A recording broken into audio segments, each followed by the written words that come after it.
Hello, and welcome to tonight's story. My name is Alfie. And tonight I will be your guide as we embark on a journey back in time together. Imagine a night where the boundaries of time dissolve, and the past comes alive before your eyes. Tonight, we will step into the mystical corridors of history, journeying through the rich and vibrant tapestry of our collective past.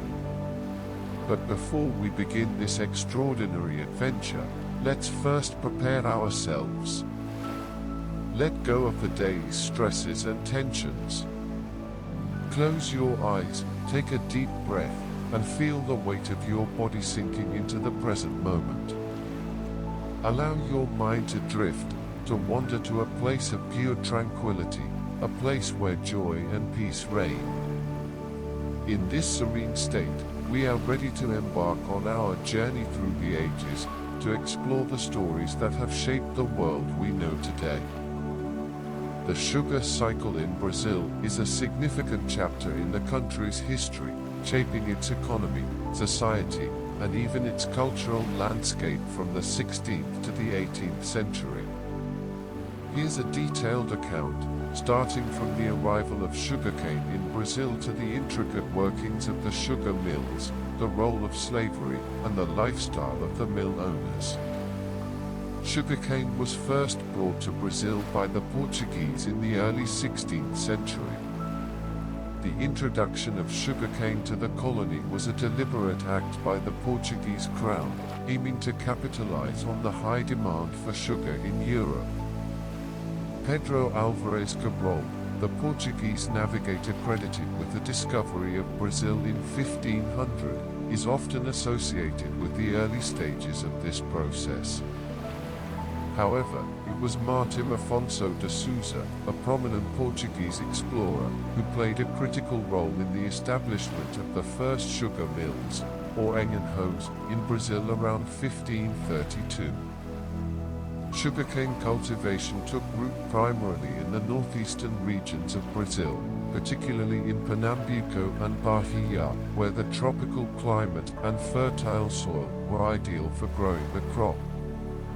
The Portuguese established large plantations, each with its own engenho, which was the complex of buildings and equipment necessary for processing sugarcane into sugar.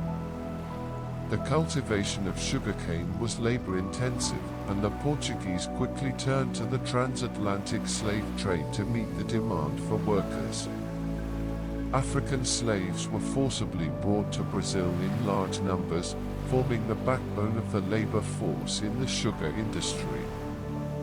The brutal conditions they faced in the plantations and mills are a dark chapter in this history.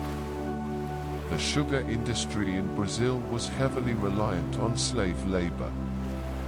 Slaves were involved in every stage of the sugar production process, from planting and harvesting the cane to processing it in the mills. The work was grueling and dangerous, with long hours under the harsh sun and the constant risk of injury from the sharp cane and heavy machinery. In addition to the enslaved Africans, there were also free workers involved in the industry, though their numbers were relatively small. These included the overseers, known as feitores, who were responsible for managing the slaves, as well as skilled workers who operated the machinery in the mills. While these workers were paid, their working conditions were often only marginally better than those of the slaves. The engenho was the heart of the sugar plantation. It was not just a mill, but a complex that included the mill itself, the sugarcane fields, the living quarters for the slaves, the owner's mansion, and various other buildings necessary for the operation. The engenho was typically powered by water, wind, or animal labor, and it was here that the sugarcane was crushed to extract the juice, which was then boiled and refined to produce sugar. The process of turning sugarcane into sugar was labor-intensive and required careful management. After the cane was harvested, it was transported to the mill, usually by ox-drawn carts. There, it was fed into large rollers that crushed the cane to extract the juice. The juice was then collected and boiled in large vats, a process that required constant stirring and monitoring. The boiling process was crucial, as it determined the quality of the final product. Once the juice thickened and crystallized, it was poured into molds to harden. The final product was then packed into barrels and transported to the coast for shipment to Europe. The sugar industry brought considerable wealth to Brazil, particularly to the regions where sugarcane was cultivated. The owners of the engenhos, known as Senhores de Engenho, were among the wealthiest and most powerful people in colonial Brazil. They lived in grand houses, often built in the colonial style, with large verandas and lush gardens. These houses were the centers of social life on the plantations, hosting lavish parties and gatherings that showcased the wealth and status of the Senhores de Engenho. Their lifestyle was one of opulence, with fine clothing, imported goods from Europe, and elaborate carriages for transportation. These carriages, often drawn by several horses, were a symbol of prestige and were used by the plantation owners and their families to travel between their estates and the nearest towns. Despite the wealth it generated, the sugar industry also had profound social consequences. The reliance on slave labor entrenched a rigid social hierarchy in Brazil, with a small elite at the top and a large, oppressed population of slaves at the bottom. This social structure would have lasting effects on Brazilian society, contributing to the racial and economic inequalities that persisted long after slavery was abolished. Sugar and its byproducts, like molasses and rum, were transported from the plantations to the coast for export. This was usually done by oxen-drawn carts, which carried the barrels of sugar along rough, often muddy roads to the nearest port. From there, the sugar was shipped to Europe, where it was sold at high prices. The profits from the sugar trade were enormous, fueling the growth of the Portuguese Empire and financing further exploration and colonization. The lives of enslaved people on the sugar plantations were characterized by relentless toil, harsh conditions, and brutal treatment. From dawn to dusk, enslaved men, women, and even children were put to work in the fields, cutting sugarcane with machetes, carrying heavy bundles to the mills, and performing back-breaking tasks with little rest or respite. The labor was exhausting and dangerous, with the sharp cane and heavy tools often leading to injuries. In the engenho, the conditions were equally harsh. The process of crushing the cane and boiling the juice to extract sugar was physically demanding and hazardous. Slaves were required to work near open flames and boiling vats, and accidents were common. The heat and the toxic fumes from the boiling sugar added to the misery of the workers. Despite these dangers, the work had to continue without pause to ensure that the cane was processed before it spoiled. Punishments for perceived infractions were severe. Slaves were often subjected to whipping, shackling, and other forms of physical and psychological torture. The overseers, or capitis dumitu, were responsible for maintaining order among the slaves, often using fear and violence to do so. These overseers were sometimes freed black men or mulattoes, and their role was complex, as they straddled the line between the enslaved and the free, enforcing the will of the plantation owners. The Senhores de Engenho, or plantation owners, lived in the Casa Grande, a large and often opulent mansion that was the centerpiece of the plantation. These houses were typically built in the colonial architectural style, with high ceilings, wide verandas, and large windows designed to capture the breezes and cool the interior spaces. The Casa Grande was not just a home, it was a symbol of the owner's wealth, power, and status. Inside, the Casa Grande was furnished with imported goods from Europe, including fine furniture, silverware, and artworks. The floors were often made of polished wood or stone, and the walls might be adorned with tapestries or paintings. These homes were designed to impress, serving as the venue for social gatherings, including grand banquets, dances, and religious ceremonies. The Señores de Ingenio enjoyed a lifestyle of luxury that stood in stark contrast to the lives of the slaves who worked their fields. Their wealth allowed them to indulge in the finest foods and wines, entertain guests with music and dance, and live lives of leisure. They often had multiple residences, including townhouses in the nearby cities where they could retreat during the hottest months of the year. Women in the sugar cycle had varied roles depending on their social status. For enslaved women, life was marked by the same grueling labor as men, but they also bore the additional burden of domestic work. They cooked, cleaned, and cared for the children of the plantation, often under the supervision of the plantation owner's wife. Enslaved women were also subjected to sexual exploitation, and their children were born into slavery, adding to the plantation's labor force. The wives of the Señores de Ingenio had their own set of responsibilities. They managed the household, which included overseeing the domestic slaves, organizing social events, and maintaining the family's social standing within the community. While they lived lives of relative comfort, their roles were confined to the domestic sphere, and they were expected to uphold the family's honor and reputation. The processing of sugarcane in the mills was a complex and labor-intensive operation. Once the cane was harvested, it had to be processed quickly to prevent the sugar content from degrading. The first step was crushing the cane to extract the juice.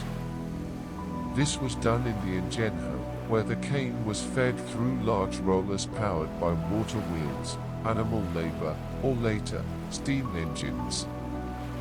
The extracted juice was collected and filtered to remove impurities. The next stage involved boiling the juice in large copper kettles.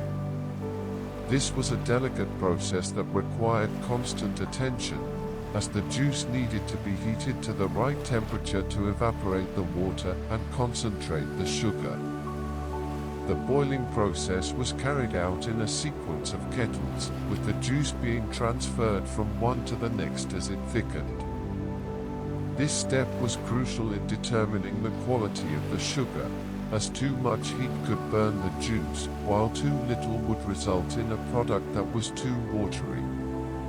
After boiling, the thickened juice was poured into molds, where it crystallized into sugar. The sugar was then dried and packed into barrels or boxes for transport. The byproducts of this process, including molasses and rum, were also valuable commodities that were sold both locally and internationally. Transporting the sugar from the ingenio to the ports was another critical aspect of the sugar cycle. The plantations were often located in remote areas, far from the coast, and the roads were rudimentary at best. Oxen-drawn carts were the primary means of transport, and the journey to the port could take days or even weeks, depending on the distance and the conditions of the roads. Once at the port, the sugar was loaded onto ships bound for Europe, where it was sold in markets across the continent. The profits from these sales were immense, and they played a key role in the growth of the Portuguese Empire. The sugar trade also fostered the development of related industries, including shipbuilding, banking, and insurance, as well as the creation of a global trade network that connected Brazil to Europe, Africa, and the Americas. The sugar cycle also had a profound impact on the social structure of colonial Brazil. At the top of the hierarchy were the senhores de engenho, who wielded enormous power and influence. Below them were the free workers and overseers, who managed the day-to-day operations of the plantations. At the bottom were the enslaved Africans, who were the true labor force behind the sugar industry. The wealth generated by the sugar industry led to the rise of a wealthy elite in Brazil, who lived lives of luxury and opulence. This elite class became patrons of the arts, commissioning works of music, literature, and visual arts that reflected their wealth and status. They also hosted lavish parties and religious festivals, which were important events in the social calendar of the time. Despite the rigid social hierarchy, there were some opportunities for social mobility. Freed slaves and their descendants, known as mulattoes or pardos, sometimes found work as overseers or skilled laborers in the mills. In rare cases, they were able to amass enough wealth to buy their own freedom or that of their family members. However, the overall structure of society remained deeply unequal, with race and class determining one's place in the social order. The sugar cycle in Brazil began to decline in the late 17th and early 18th centuries, due in part to increased competition from other sugar-producing regions in the Caribbean and the Americas. The Dutch, who had been major players in the Brazilian sugar industry, shifted their focus to the Caribbean after they were expelled from Brazil in the mid-17th century. Additionally, the exhaustion of the soil in the northeastern regions, where sugarcane had been cultivated for decades, led to declining yields and profitability. As the sugar industry waned, Brazil's economy began to diversify, with new industries such as gold mining and coffee cultivation taking the place of sugar. However, the legacy of the sugar cycle continued to shape Brazilian society, particularly in terms of the enduring inequalities and the cultural heritage left by the senhores de engenho. If you need more information or details about a specific aspect, feel free to ask. The sugar cycle not only shaped the economy and social structure of colonial Brazil, but also had a profound influence on its culture. The senhores de engenho were not just economic leaders, they were also cultural patrons who played a significant role in the development of Brazilian society. Religion was central to life on the sugar plantations, and the Catholic Church played a vital role in both the spiritual and social lives of the senhores de engenho and their communities. Many plantation owners built chapels on their estates, where daily prayers, Sunday masses, and religious festivals were held. These chapels were often richly decorated, reflecting the wealth and piety of the plantation owners. The church also legitimized the social hierarchy of the time. It provided moral justification for the institution of slavery, often portraying it as a necessary evil for the conversion of Africans to Christianity. This religious endorsement of slavery helped to maintain the status quo, reinforcing the power dynamics between the senhores de engenho and their enslaved workers. Religious festivals were a major part of cultural life, serving as occasions for both social gathering and religious observance. Events such as Festa de São João, St. John's Festival, and Festa do Divino were celebrated with processions, music, dancing, and feasting. These festivals were opportunities for the senhores de engenho to display their wealth and piety while also reinforcing social bonds within the community. The sugar plantations were also crucibles of cultural fusion, where African, European, and indigenous traditions blended to create unique forms of expression. Enslaved Africans brought with them rich musical and dance traditions, which they adapted to their new environment. Despite the harsh conditions of their lives, music and dance became essential outlets for expression, resistance, and community building. One of the most notable cultural contributions from this period is samba de roda, a traditional Afro-Brazilian dance that originated in the sugar plantations of Bahia. Samba de roda involves singing, clapping, drumming, and dancing in a circle, and it played a key role in preserving African cultural identity in Brazil. Over time, samba evolved and became a central element of Brazilian national identity. In addition to music and dance, oral traditions were vital in preserving the histories, stories, and cultural practices of the enslaved Africans. These oral traditions, passed down through generations, helped maintain a sense of community and cultural continuity among the enslaved population. They also influenced Brazilian folklore, contributing to the rich tapestry of myths, legends, and cultural practices that are part of Brazil's heritage today. The layout of a typical sugar estate in colonial Brazil was carefully designed to maximize efficiency and control. The Casa Grande, big house, was strategically positioned to oversee the entire estate, symbolizing the central authority of the Senhor do Engenho.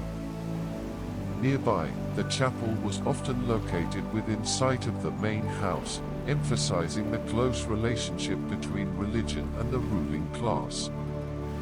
The living quarters for the enslaved workers, known as the senzala, were usually located some distance from the Casa Grande, reflecting the social distance between the owners and the enslaved population. The senzalas were often rudimentary structures, made of wood or clay, with minimal comfort or privacy. These cramped, overcrowded quarters were a stark contrast to the luxury of the plantation owner's mansion. The engenho itself, where the sugarcane was processed, was typically located near a water source, such as a river, which provided the power needed to operate the mill. The mill was surrounded by various outbuildings, including storage sheds, workshops, and barns for the oxen and horses used in the plantation's operations. As mentioned earlier, the decline of the sugar industry in Brazil began in the late 17th and early 18th centuries, due to several factors. Competition from Caribbean sugar producers, soil depletion in the northeastern regions, and shifts in global trade patterns all contributed to the downturn. However, the social and cultural legacy of the sugar cycle endured long after its economic importance waned. The rigid social hierarchies established during this period continued to shape Brazilian society, contributing to ongoing racial and economic disparities. The descendants of the Senhores de Engenho remained influential in Brazilian politics and society, even as the country moved toward independence and beyond. The cultural impact of the sugar cycle also persisted. The music, dance, religious practices, and oral traditions that developed on the sugar plantations became integral to Brazilian culture. The fusion of African, European, and indigenous elements that occurred during this period laid the foundation for many of the cultural expressions that define Brazil today. The influence of the Senhores de Engenho extended beyond the sugar plantations. As the political and economic elites of colonial Brazil, they played a significant role in the governance of the colony. Many Senhores de Engenho served as local magistrates, military leaders, and members of the colonial assemblies. Their wealth and power allowed them to exert considerable influence over colonial policies, particularly those related to trade, land ownership, and slavery. Even after the decline of the sugar industry, the descendants of the Senhores de Engenho continued to be prominent figures in Brazilian society. They were often involved in other economic ventures, such as coffee plantations, mining, and later, industrialization. The wealth accumulated during the sugar cycle provided the capital needed to invest in these new industries, allowing these families to maintain their elite status. The sugar cycle also played a crucial role in the development of transportation networks and trade routes in colonial Brazil. The need to transport sugar from the inland plantations to the coastal ports led to the construction of roads, bridges, and waterways. These transportation networks facilitated not only the sugar trade but also the movement of people, goods, and ideas throughout the colony. The ports of Recife, Salvador, and Rio de Janeiro became major hubs of the sugar trade, with ships arriving from Europe to load sugar, rum, and other products. These ports also became entry points for enslaved Africans, who were forcibly brought to Brazil to work on the plantations. The trade networks established during the sugar cycle laid the groundwork for Brazil's integration into the global economy. The daily life of enslaved workers on a Brazilian sugar plantation was dictated by the rhythms of the sugar production process.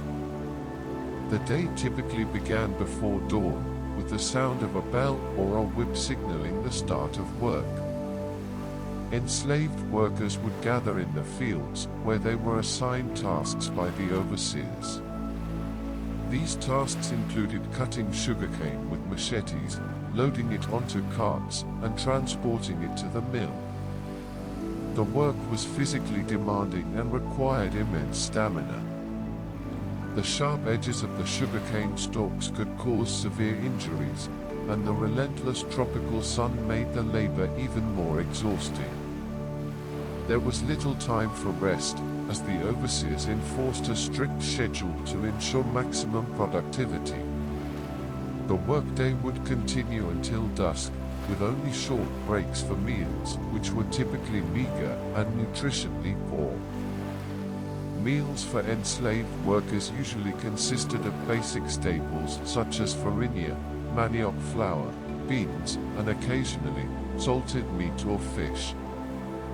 These meals were prepared in communal kitchens, often by enslaved women who were also responsible for other domestic chores. The quality and quantity of food varied depending on the wealth of the plantation owner and the availability of resources, but in general, the diet was inadequate to sustain the heavy physical labor required. After the long workday, enslaved workers would return to their living quarters in the senzala. These were cramped, poorly ventilated, and often unsanitary spaces, with little protection from the elements. Families were often separated, and the living conditions were designed to reinforce the control of the plantation owners over the enslaved population. Despite these harsh conditions, enslaved people found ways to maintain their cultural practices, gather for communal activities, and support one another. In contrast to the lives of the enslaved, the Senhor de Engenho enjoyed a lifestyle of considerable luxury and leisure. The day of a plantation owner typically began with overseeing the morning operations of the plantation, but much of the actual management was delegated to overseers and foremen. The Senhor de Engenho would often spend the rest of the day engaged in social activities, attending to business matters, or participating in religious and community events. The Casa Grande was a hub of activity where the owner would entertain guests, conduct business, and manage the affairs of the plantation. Meals in the Casa Grande were elaborate affairs, featuring multiple courses prepared by enslaved cooks. These meals often included imported delicacies from Europe, alongside local produce and meats. The dining table was a place to showcase the wealth and sophistication of the Senhorder in Genho, with fine china, silverware, and wines from the best vineyards. Education and culture were important aspects of life for the children of the Senhorder in Genho. Boys were often sent to Europe for their education, while girls were typically educated at home by private tutors. The curriculum included subjects such as Latin, theology, and philosophy, alongside more practical skills like horsemanship and estate management for boys, and domestic skills for girls. The Senhorder in Genho also played a prominent role in the local community, often acting as a patron of the church, a benefactor for local infrastructure projects, and a key figure in regional politics. Social gatherings, such as balls, religious festivals, and hunting parties, were common, and they provided opportunities for the plantation owners to network, form alliances, and maintain their social status. While sugar was the primary product of the plantations, the byproducts of sugarcane processing, particularly molasses, were also valuable commodities.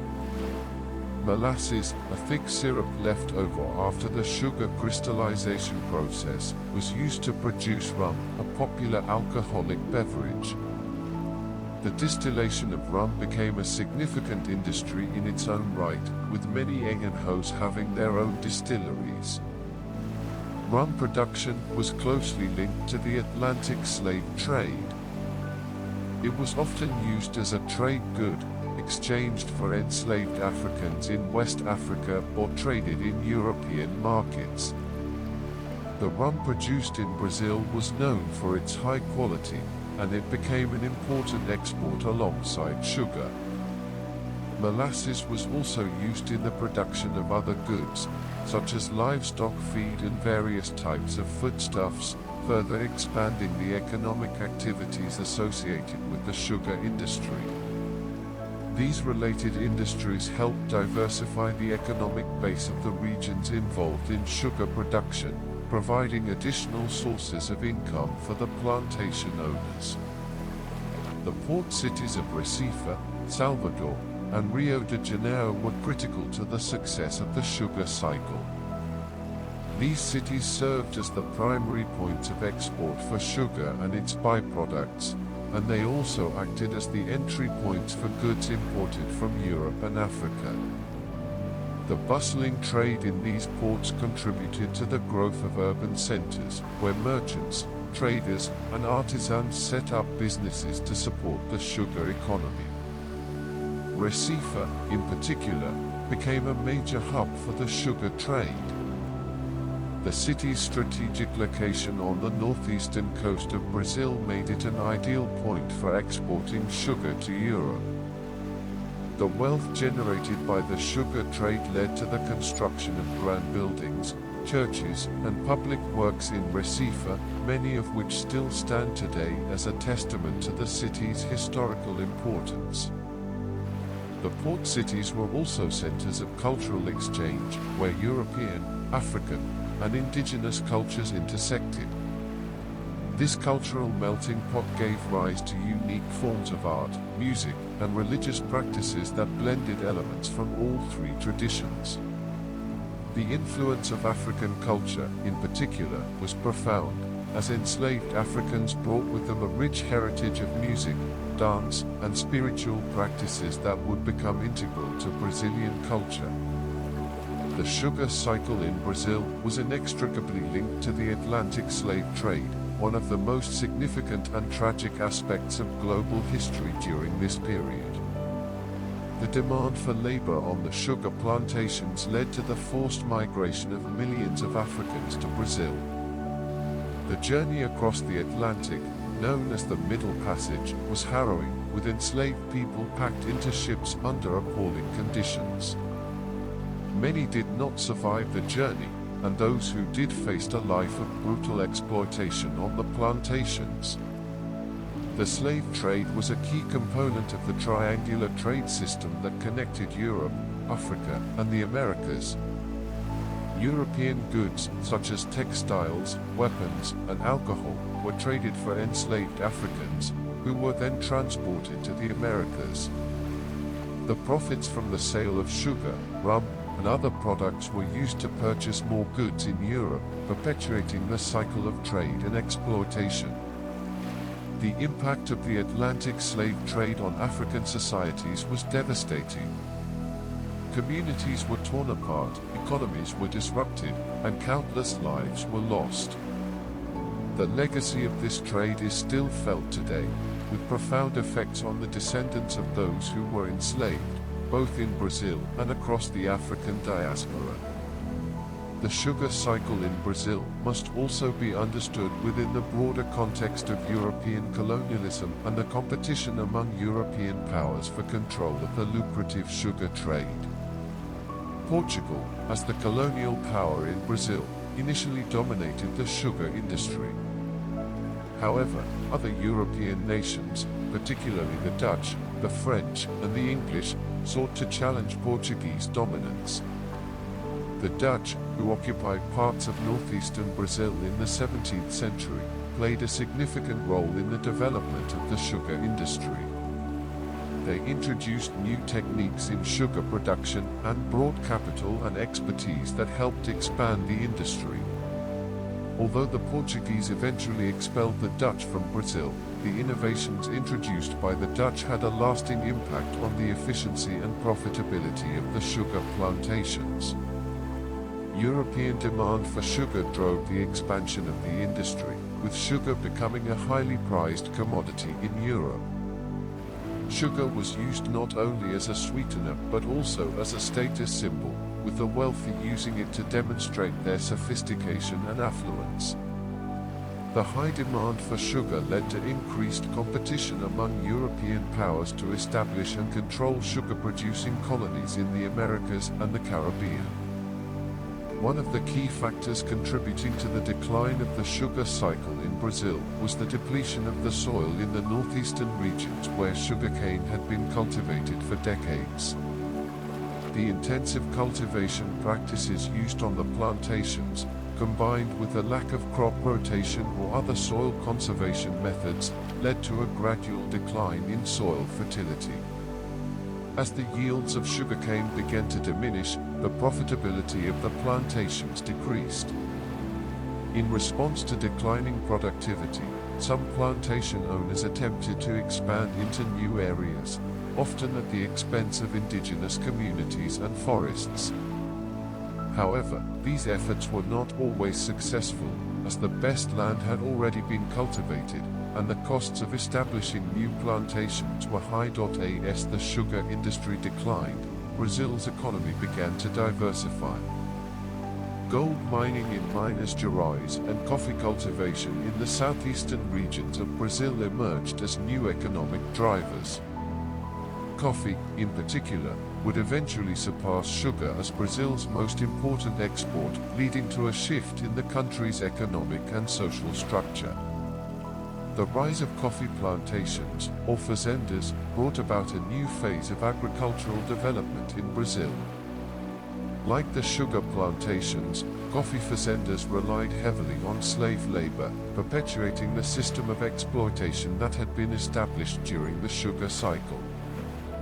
However, the coffee boom also led to the development of new infrastructure, including railways and ports, which further integrated Brazil into the global. The sugar era in Brazil primarily took place during the colonial period, beginning in the early 16th century and extending into the late 17th century, with its influence lingering well into the 18th century. This period was marked by the establishment of large sugar plantations in the northeastern regions of Brazil, particularly in Pernambuco and Bahia, where the tropical climate and fertile soil were ideal for sugarcane cultivation. During the height of the sugar cycle, Brazil was a colony of Portugal. The Portuguese monarchy played a central role in the development and expansion of the sugar industry in Brazil. Portugal's interest in sugar was driven by the lucrative European markets, where sugar was in high demand as a luxury commodity. There was no emperor of Brazil during the colonial period because Brazil was not yet an independent nation. Instead, it was governed as a colony by Portuguese authorities. The Portuguese monarchs during the height of the sugar cycle were King John III, João III, reigned from 1521 to 1557.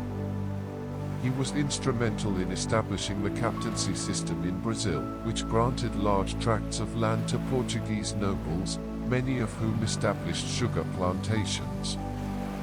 King Sebastian I, reigned from 1557 to 1578. His reign saw the continuation of Brazil's colonial expansion and the growth of the sugar industry.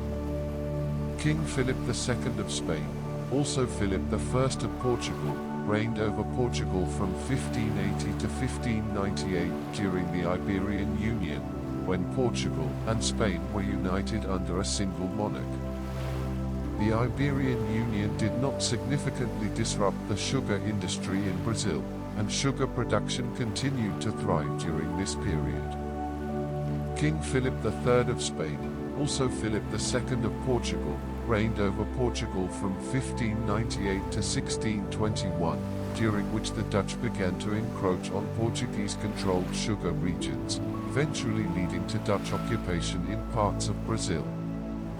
King Philip IV of Spain, also Philip III of Portugal, reigned over Portugal from 1621 until 1640. His reign saw the height of Dutch occupation in Brazil, which had a profound impact on the sugar industry. King John IV of Portugal reigned from 1640 to 1656.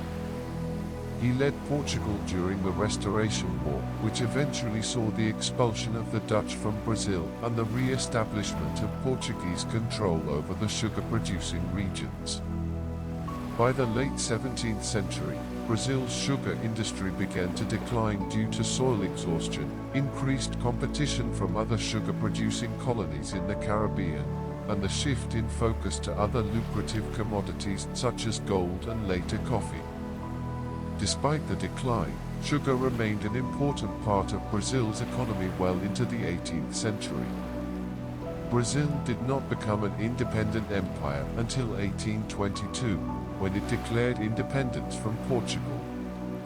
The first emperor of Brazil was Dom Pedro IV of Portugal, who reigned from 1822 to 1831. His father, King John VI of Portugal, had fled to Brazil during the Napoleonic Wars and ruled from Brazil for a time, making the colony the de facto seat of the Portuguese Empire. While the sugar cycle had largely waned by the time Brazil became an independent empire, the economic and social structures established during the sugar era continued to influence Brazilian society. The legacy of the sugar plantations, including the use of slave labor, persisted well into the 19th century, particularly in the coffee plantations that became the new economic engine of Brazil. The sugar cycle in Brazil was a period of both great wealth and profound suffering. It shaped the economic, social, and cultural landscape of colonial Brazil, leaving a legacy that continues to influence the country today. The wealth generated by the sugar industry contributed to the rise of a powerful elite whose influence extended far beyond the plantations. However, this wealth was built on the exploitation and suffering of countless enslaved Africans, whose labor was the foundation of the sugar industry. The cultural contributions of this period, particularly the blending of African, European, and indigenous traditions, have had a lasting impact on Brazilian society. Music, dance, religion, and folklore from the sugar cycle continue to be celebrated and preserved as part of Brazil's rich cultural heritage. As we look back on this period, it is important to remember both the achievements and the injustices of the sugar cycle. It is a story of innovation and exploitation, of wealth and inequality, of cultural fusion and social division. The legacy of the sugar cycle is complex, and it serves as a reminder of the enduring consequences of colonialism and slavery in shaping the modern world.